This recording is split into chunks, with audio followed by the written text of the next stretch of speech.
Hello guys, once again to welcome all of you in my channel air warrior airman में।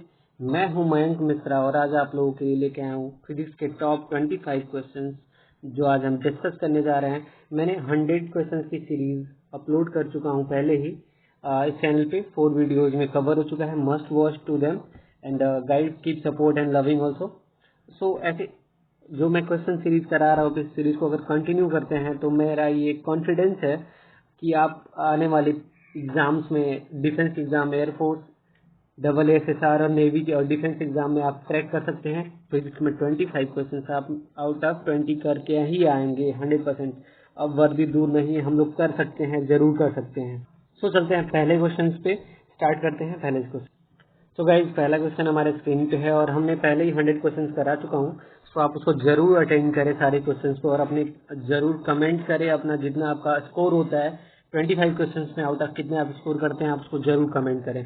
पहला question क्या है देखते हैं। एक मनुष्य 15 मीटर पर सेकेंड की चाल से एक दर्पण की ओर दौड़ता है, इस प्रतिबिंब का चाल होता है। मैंने इस क्वेश्चन को एक बार रिपीट कर दिया, बट ऐसा क्वेश्चन हमेशा रिपीटेड रहते हैं आपके एयरफोर्स एग्जाम में। ये 2017 का प्रीवियस ईयर का पेपर है, ठीक है। तो देखते हैं इस क्वेश्चन को क्या करना है। अब कह रहा है 15 मीटर पर सेकंड की स्पीड से वो दर्पण की ओर जा रहा है। मान लीजिए यहाँ पे मिरर रखा हुआ है, ठीक है, मिरर है, इसकी तरफ एक जो व्यक्ति है वो 15 मीटर पर सेकंड की वेलोसिटी से जा रहा है, ठीक है। तो क्या कर रहा है, इसका प्रतिबिंब, इसके प्रतिबिंब का चाल क्या होगा। बट प्रतिबिंब का चाल ही पूछ रहा है आपसे, ये ध्यान देना है आपसे। यहाँ पे 4 टाइप के क्वेश्चन बन जाते हैं। तो क्या कहता है, सापेक्ष पूछ जाता है प्रतिबिंब का या फिर बस वस्तु का ही पूछ जाता है, जो आपसे डायरेक्ट यहाँ पे आपका आंसर होता है। तो अब देखते हैं क्या कह रहा है। इसके प्रतिबिंब का चाल क्या होगा। प्रतिबिंब जिस चाल से ये जा रहा है उसकी चाल भी, प्रतिबिंब की चाल भी उसके बराबर ही तो होगी। यानी जिस चाल से ये दर्पण की तरफ जा रहा है, यानी मिरर की तरफ जा रहा है, उसका प्रतिबिंब भी उसकी तरफ उतनी ही वेलोसिटी से आएगा। यानी क्या होगा, 15 मीटर पर सेकेंड। बट अगर हम यहीं पे कहते कि प्रतिबिंब के मनुष्य के सापेक्ष प्रतिबिंब की चाल, तो हम यहाँ पे 30 मीटर पर सेकेंड करना पड़ता है। सो चलते हैं नेक्स्ट क्वेश्चन पे। नेक्स्ट क्वेश्चन है, हाइड्रोजन परमाणु के N1 कक्षा का इलेक्ट्रॉन इतना वोल्ट से बधा होता है। यदि हाइड्रोजन परमाणु इतना अवस्था में हो तो आयनित करने हेतु कितनी ऊर्जा देनी पड़ेगी। यानी N1 कक्षा में जो इलेक्ट्रॉन की जो वोल्ट उसका बेंडिंग एनर्जी होता है वो क्या होता है, -13.6 होता है, ठीक है ना, इलेक्ट्रॉन वोल्ट। ओके, सो क्या कह रहा है, इसके बाहर ये N1 देखिए आप, बेंडिंग एनर्जी क्या होता है, -13.6 अपॉन n स्क्वायर। बट यहाँ पे N1 है, N1 की वैल्यू डायरेक्टली है, तो इसलिए ये फर्स्ट सेल की बात कर रहा है। सेकेंड सेल में बात अगर हम करते हैं तो क्या हो जाता है, वो n स्क्वायर करेंगे यानी क्या हो जाएगा, 9 हो जाएगा। नहीं, 2 का स्क्वायर N2, 2 का स्क्वायर करेंगे 4 से डिवाइड करेंगे तो -3.45 आएगा अप्रॉक्स। n अगर 3 की बात कर रहा है, नंबर ऑफ सेल है, ठीक है ना, तो हम नंबर ऑफ सेल का जब स्क्वायर करेंगे En इक्वल टू 13.6 अपॉन, ये जब हम डिवाइड करेंगे n का क्यूब करेंगे तो क्या होगा, 19 से हम मल्टीप्लाई करेंगे, मल्टीप्लाई एंड डिवाइड करेंगे तो क्या हो जाएगा, -1.5 इलेक्ट्रॉन वोल्ट। तो आपका आंसर यहाँ पे डी सही है। चलते हैं नेक्स्ट क्वेश्चन। नेक्स्ट क्वेश्चन है, एक प्रोटॉन पुंज के चुंबकीय क्षेत्र में अभिलंबवत प्रवेश करता है। इसकी विशिष्ट आवेश इतना है एवं वेग 10⁻7 मीटर पर सेकेंड है। इसके द्वारा बनाए गए वृत्त की त्रिज्या। साइक्लोट्रॉन के जब भी चुंबकीय क्षेत्र आए तो आपको एक चीज हम हमेशा दिमाग में रखना, साइक्लोट्रॉन के फार्मूले से आप कर सकते हैं। R इक्वल टू क्या होता है, mv/qv। ओके, बट यहाँ पे ध्यान दीजिए, आप क्या दे, विशिष्ट आवेश, और देखिए कूलाम पर केजी, जो कि क्या होता है, Q/m होता है। ओके, विशिष्ट ऊष्मा इक्वल टू क्या था, Q/m। तो हम यहाँ पे लिख लेंगे, आपको कोई दिक्कत नहीं होनी चाहिए, V/Q/m इंटू बी। ओके, अब हम देखते हैं, V यहाँ पे दिया हुआ है, V वेलोसिटी क्या दिया हुआ है, 10⁻7। ओके, अब Q/m कितना दिया हुआ है, 10⁻11 इंटू इलेक्ट्रॉन पुंज यानी B क्या दिया हुआ है, यहाँ पे B दिया है 10⁻⁻4। अब यहाँ पे हम जब करेंगे 10⁻7 अपॉन 10⁻⁻7, ऊपर जाके कैंसिल आउट हो जाएगा। ओके, माइनस नहीं, ये प्लस हो जाएगा, ऊपर जाके कैंसिल आउट हो जाएगा, वैल्यू आएगी 1। So we will go with answer B. चलते हैं next question. Next question is m द्रव्यमान का एक वस्तु v वेग से दीवार से टकराती है तथा टकराकर उसी चाल से वापस आती है तो वस्तु के संवेग में परिवर्तन। आप जानते हैं कभी भी कोलिजन होगा, अगर m द्रव्यमान का v और कोई एलिमेंट है और v वेग से दीवार से टकरा रहा है तो उसकी जो मोमेंटम होगा क्या होगा, mv होगा, ठीक है। बट रिटर्निंग पॉइंट भी mv तो होगा, ओके। तो हमसे क्या कह रहा है, संवेग परिवर्तन डेल p इक्वल टू होता है p1 minus p2, okay. But ये जो रिटर्निंग होगा वो क्या होगा, माइनस में होगा, क्योंकि ये जो गया है लड़ने के बाद माइनस में उसकी संवेग, उसका मोमेंटम माइनस में आएगा। तो p1 करेंगे यानी mv माइनस, माइनस तो पहले से है बट यहाँ पे ये माइनस है तो इसको हम प्लस कर देंगे यानी mv हो जाएगा, यानी 2mv। और यहीं पे हमसे अगर फोर्स पूछ ले तो क्या हो जाएगा, डेल पी अपॉन टी होता है, del P upon T, okay. तो p यहाँ पे क्या है, मोमेंटम क्या है, 2mv है, ओके। ऐसे ही क्वेश्चन बन जाते हैं डायरेक्ट आपके डेल टी, ओके। सो अगर f पूछे तो ये होगा और मोमेंटम पूछे तो 2mv। We will go with answer A. चलते हैं नेक्स्ट क्वेश्चन पे। नेक्स्ट क्वेश्चन इज गैसों में ध्वनि तरंगों की प्रकृति होती है। गैसों में ध्वनि की जो प्रकृति होती है वो लॉन्गिट्यूडनल होती है, okay. So will go with answer B. चलते हैं नेक्स्ट क्वेश्चन। नेक्स्ट क्वेश्चन क्या कहता है, एक आवेश Q के घन के केंद्र पर रखा गया है, घन के प्रत्येक पृष्ठ से गुजरने वाला फ्लक्स क्या होगा। फ्लक्स आप जानते हैं, फ्लक्स परिवर्तन क्या होता है, Q अपन एप्सिलॉन 0 होता है, ओके। टोटल फ्लक्स होता है, बट हमको क्या करा है, घन के केंद्र पे, घन के केंद्र से कभी भी क्या होता है, मल्टीप्लाई बाय 6, यानी answer we will go with answer D. चलते हैं नेक्स्ट क्वेश्चन पे। कई लोग कहते हैं बहुत इजी क्वेश्चन लेते हो भाई, एयरफोर्स नेवी और डिफेंस में ऐसे ही क्वेश्चन आते हैं जो आपको देख के ही आंसर आप क्लिक कर सकते हो। बेसिकली आप देख के ही आंसर क्लिक कर सकते हो, आपको कॉपी या पेन लेने की जरूरत ही नहीं पड़ेगी। अब चलते हैं नेक्स्ट क्वेश्चन। नेक्स्ट क्वेश्चन क्या कर रहा है, एक समतल दर्पण से क्षैतिज से इतना कोण बन रहा है, यदि ऊर्ध्वाधर किरण दर्पण से टकराती है तो दर्पण एवं परावर्तित किरण के मध्य का कोण क्या होगा। कह रहा है कि एक हमने यहाँ पे 30 डिग्री पे दर्पण रखा है, इस पे क्या कर रहा है, कोई किरण आ रही है किससे, 30 डिग्री एंगल पे, ओके। 30 डिग्री पे और जा भी कितने से रही है, 30 डिग्री पे। तो इसके ये बीच का हमको एंगल पूछ रहा है, ठीक है ना। तो ये क्या होगा, ये परपेंडिकुलर है, जब यहाँ पे 30 डिग्री हो गया तो ये कितना डिग्री होगा, 60 degree. We will go with answer C, okay. चलते हैं नेक्स्ट क्वेश्चन। नेक्स्ट क्वेश्चन क्या है, photon the rest mass of the photon is. आप जानते हैं फोटॉन का जो रेस्ट मास होता है, ये देखिए हम आप कह तो रहे हैं कि बहुत इजी क्वेश्चन आते हैं, आप डायरेक्ट ही कर सकते हैं। ये 2018 का क्वेश्चन है, एयरफोर्स का, IAF प्रीवियस ईयर क्वेश्चन से ऐसे क्वेश्चन आपको दिख जाते हैं डायरेक्ट, आप हेजिटेशन में ही गलत कर सकते हैं, विदाउट आप प्रैक्टिस आप ऐसा कुछ नहीं कर सकते हैं। So we will go with answer A, क्योंकि फोटॉन का विराम द्रव्यमान यानी रेस्ट मास जो होता है वो 0 होता है। नेक्स्ट क्वेश्चन क्या कर रहा देखते हैं, 1 मीटर लंबा तार चुंबकीय क्षेत्र के लंबवत स्थित इतना टेस्ला जो होता है वो मैग्नेटिक फील्ड का एक SI यूनिट होता है, इसको ध्यान रखिए। चुंबकीय क्षेत्र में इस पर कार्यरत बल इतना है तो धारा का मान क्या होगा, ओके। हमको यहाँ पे एक फॉर्मूला लेता, मैंने बताया था एक रॉड पे जब लगेगा तो क्या होगा, बिल लगेगा, bill BIL, okay. F equal to हम क्या ले सकते हैं, mg ले सकते हैं, कोई दिक्कत नहीं होनी चाहिए, बिल, ओके। बट हमको mg यहाँ पे m क्या दिया है देखते हैं, m equal to 1, g equal to क्या दिया है, g इक्वल टू 9.8 लेते हैं, आपसे बोला था मैंने पहले डिस्कस में, पहले वीडियोज में। v इक्वल टू क्या लिया है, 0.98 into l equal to 1 and i, okay. So हम इसको करने के लिए यहाँ पे मल्टीप्लाई कर सकते हैं, तो 10 से, अरे सॉरी एक सेकेंड,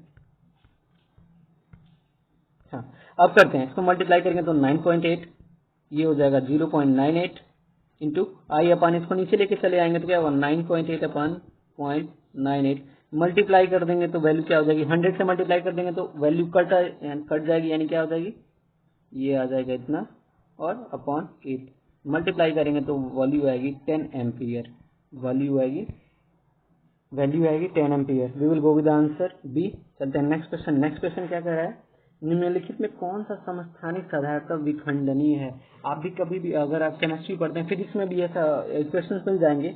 तो क्या होता है, यूरेनियम 92 यूरेनियम 2 का पावर 235 ही ब्रेक एबल होता है, जो ब्रेक कर सकते हैं आप, ठीक है।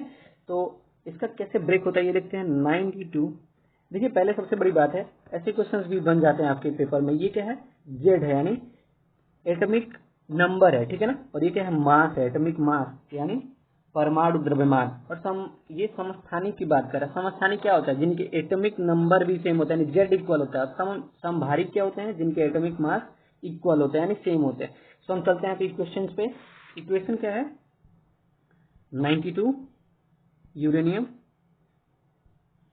235 ब्रेक होता है एक न्यूट्रॉन के साथ। इसको कंबाइन करेंगे तो एक न्यूट्रॉन के साथ कंबाइन होगा तो ब्रेक होगा, क्या होगा, 92 यूरेनियम 236 में ब्रेक होता है। इसके बाद आप जिनान क्रिप्टॉन वगैरह सब रिलीज होते रहते हैं। तो we will go with answer सी।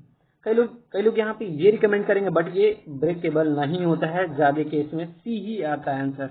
चलते हैं next question. Next question is, प्रतिरोध चालकता के मुक्त इलेक्ट्रॉन का घनत्व क्या होता है?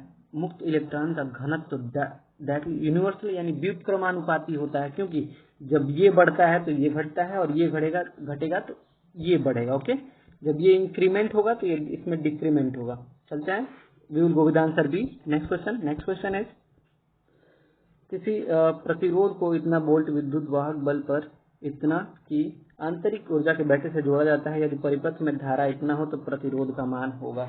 आप जानते हैं, सिंपल सा फॉर्मूला पहले लगाएंगे, I equal to E upon I निकालना, हमको धारा निकालने, तो क्या हो जाएगा, R plus small R. Small R क्या है, आंतरिक है, और ये बाह्य प्रतिरोध है। ओके, यहाँ पे इलेक्ट्रॉन वोल्ट ये दिया हुआ है, धारा आपकी यहाँ पे दी हुई है। अब वैल्यू रखते हैं, वैल्यू रखेंगे तो क्या हो जाएगा, देखते हैं। आई की वैल्यू क्या है, 1.5 इक्वल टू इलेक्ट्रॉन वोल्ट विद्युत वाहक बल upon R point, small are की वैल्यू 0.3। ओके, अब इसको हम पॉइंट हटाने के लिए 10 से मल्टीप्लाई कर देते हैं, कोई दिक्कत नहीं है। इसको करेंगे तो कितना हो जाएगा, 0.3 और ये 2 आ जाएगा। इसको ले चलते हैं इधर, तो क्या हो जाएगा, ये 0.93R इक्वल टू 2 से ऊपर मल्टीप्लाई करेंगे तो 40 आ जाएगा। अब क्या होगा, 3R इक्वल टू, इसको इधर ले आके माइनस करेंगे तो 39.1, R इक्वल टू यहाँ से डिवाइड करेंगे 39.1 में, क्या आएगी वैल्यू 13 अप्रॉक्स डी आएगा आंसर आपका, क्योंकि 13 पॉइंट उसके बाद कोई आंसर है नहीं आपका। तो we will go with answer D. चलते हैं नेक्स्ट क्वेश्चन। नेक्स्ट क्वेश्चन क्या है, किसी वस्तु की गति त्वरित होती है तो उसके चाल में हमेशा वृद्धि होगी। चाल में वृद्धि से कोई कंसर्न नहीं है आपका। उसके वेग में हमेशा वृद्धि होगी, नहीं कंसर्न है, क्योंकि क्या है, गति त्वरित हो रही है, ठीक है ना। वह हमेशा पृथ्वी की ओर गिरती है, माइनस होता है, गिरते वक्त क्या होता है, माइनस होता है, तो ये हो नहीं सकता। उस पर हमेशा कोई बल लग रहा है, यानी फोर्स अगर कांस्टेंट है तो वो चीज क्या होगी, हमेशा एक्सेलरेट करती रहेगी। Okay, F equal to M into A, मैंने कल एक फार्मूला दिया था, उसी पे हो जाएगा। नेक्स्ट क्वेश्चन इज कौन सा कथन असत्य है? ध्वनि सीधी रेखा में गति करता है, ये तो सही बात है। ध्वनि एक प्रकार की ऊर्जा है, सही बात है। ध्वनि तरंगों द्वारा गमन करती है, एकदम सही बात है। ध्वनि निर्वात में वायु की अपेक्षा तेज चलती है। देखिए यार, जो साउंड होता है वह वैक्यूम में उसका कोई वैल्यू नहीं है, तो वहां वो ट्रेवल ही नहीं करती, वहां वो चलती ही नहीं है, क्योंकि वहां बस लाइट ट्रेवल कर सकता है और मैग्नेटिक वेव्स होती है वहां जाके ट्रेवल कर सकती है, बट आपका साउंड वेव वहां ट्रेवल नहीं कर सकता है। So we will go with answer D. Option D is incorrect. हम चलते हैं नेक्स्ट क्वेश्चन है भारी पानी होता है, ड्यूट्रॉन और ऑक्सीजन का ये पर नहीं है, तो घनत्व ज्यादा होता है, ठीक है ना। ड्यूट्रॉन और ऑक्सीजन का यौगिक भारी ऑक्सीजन एंड भारी ऑक्सीजन की योगी नहीं भाई, पानी में साबुन का झाग बनाते नहीं। We will go with answer B, क्योंकि ड्यूट्रॉन और ऑक्सीजन का यौगिक होता है।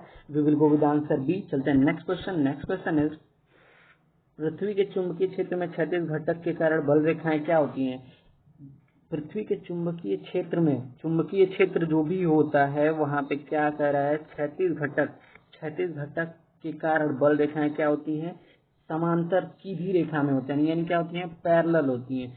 We will go with answer A. चलते हैं नेक्स्ट क्वेश्चन। नेक्स्ट क्वेश्चन है चुंबक को संतुलन की अवस्था में थीटा कोण पर घुमाने में किया कार्य। देखिए ये जो क्वेश्चन है 2019 के सितंबर एग्जाम का ये क्वेश्चन पूछा गया है आपके एयरफोर्स में ही। एयरफोर्स प्रीवियस ईयर का पेपर है, प्रीवियस ईयर का ये पेपर है। ओके, इसे मोस्ट इंपोर्टेंट लगा सकते हैं आप। देखिए इस पे 4-5 क्वेश्चन बच जाते हैं, ठीक है ना। इस पे 4-5 क्वेश्चन आप कवर कर सकते हैं, जो कि क्या होती है, संतुलन की अवस्था में थीटा कोण पर घुमाने में किया कार्य का होता है mb 1 माइनस कॉस थीटा। अगर मान लीजिए यहाँ पे थीटा इक्वल टू अगर 180 आपको देता है, ठीक है ना, 180 अगर देता है तो आपकी वैल्यू क्या आती है 2 mb, यानी वर्क डन एक्स्ट्रा होता है, यानी ज्यादा होता है। अगर यहाँ थीटा की वैल्यू 360 दे दे तो 360 कॉस थीटा की वैल्यू क्या आती है 0, जो कि डी आंसर। बट ऐसे ही क्वेश्चंस आपको डायरेक्ट बेस मिल जाते हैं एग्जाम में, जो आपको बहुत ही एकदम कॉन्सेप्ट, एकदम स्ट्रेट फॉरवर्ड माइंड से ही आप कर सकते हैं, जहां आपका माइंड स्टेबल होगा। आप क्वेश्चंस को देखते ही सॉल्व कर सकते हैं चुटकियों में, नैनो सेकेंड। सो चलते हैं नेक्स्ट क्वेश्चन पे, देखते हैं। We will go with answer B. चलते हैं नेक्स्ट क्वेश्चन। नेक्स्ट क्वेश्चन है किसी द्रव को उसके पृष्ठ तनाव के प्रति एकांक क्षेत्रफल के संचित ऊर्जा कहा जाता है। टी इक्वल टू क्या होता है भाई, हमको देखते ही याद आ गया कि टी इक्वल टू होता है W अपॉन ए। ओके, यानी क्या होता है जूल पर मीटर स्क्वायर, जो कि क्या होता है पृष्ठ तनाव, यानी सरफेस टेंशन होता है। टी इक्वल टू क्या होता है, जो संचित ऊर्जा को कहा जाता है एकांक क्षेत्रफल में संचित ऊर्जा को हम पृष्ठ तनाव यानी टी कहते हैं। चलते हैं next question. Next question is चुंबकीय या उत्तर में तल के एक नमन सुई के चुंबकीय यामोत्तर के लंबवत तल में एक नमन सुई, चुंबकीय सुई जो होती है वो कैसे रहती है, वहां जो चुंबकीय सुई रहती है यानी मैग्नेटिक मेरिडियन जो होता है वहां पे क्या होता है वर्टिकल होता है, यानी ऊर्ध्वाधर होता है। Okay, we will go with answer A. Next question. Next question क्या कह रहा है, मंदक का कार्य क्या कर है, शीतलन का नहीं, ईंधन का नहीं, सुरक्षा करने का। वो न्यूट्रॉन को क्या करता है, स्लो करता है, जो क्या होता है D2O, और फिर होता है ग्रेफाइट भी होता है। Okay, graphite. Next question. Next question क्या कर रहा है, जब कोई कण वृत्तीय पथ पर परिक्रमण करता है तब जो बल उसके एक समान चाल में गतिशील रखने के लिए उसे कहते हैं क्या होता है, अभिकेंद्री बल। F इक्वल टू क्या होता है mv square upon R. v equal to omega R, यानी रेखीय वेग भी आप लोग को बहुत ध्यान रखना चाहिए, जो कि यहाँ पे डायरेक्ट अगर रखेंगे तो क्या हो जाएगा m omega square upon R. Okay, इससे भी क्वेश्चन बन जाते हैं डायरेक्ट, आप इसको ध्यान रख सकते हैं। Next question.